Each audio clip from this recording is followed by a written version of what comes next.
In my own life, simple joy and troubles followed me from the days of my youth, but yet so did the Lord. What is it in that realization that has something to tell us? As a child, although my father was a Mormon, my siblings and my mother were atheists. My father had legitimate and real faith. It was sincere in every way, but he really struggled with rage and anger. When he was a young man, he had been in a car accident, a war, a coma, and an explosion. And likely in part because one or all of these events, he had very little impulse control and could lose his temper at any moment, for even the slightest thing. But this violence went to a profound level. Many times he gathered his rifle and threatened an attempt to kill all of us and himself.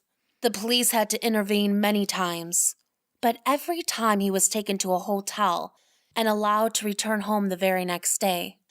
I remember one year on Christmas Eve when such an event happened, and he returned Christmas Day.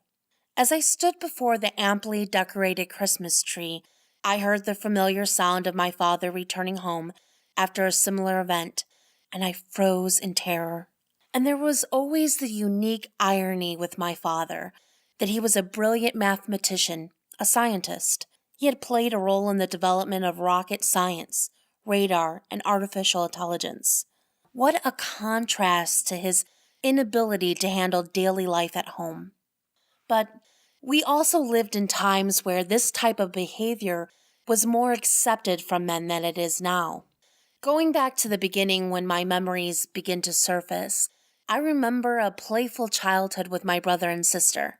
I remember my mother being almost the perfection of domesticity, growing gardens, canning vegetables, cooking, cleaning, and mothering us in every way. But the dark element of my father was always present. Unfortunately for my mother, his rages were so spectacular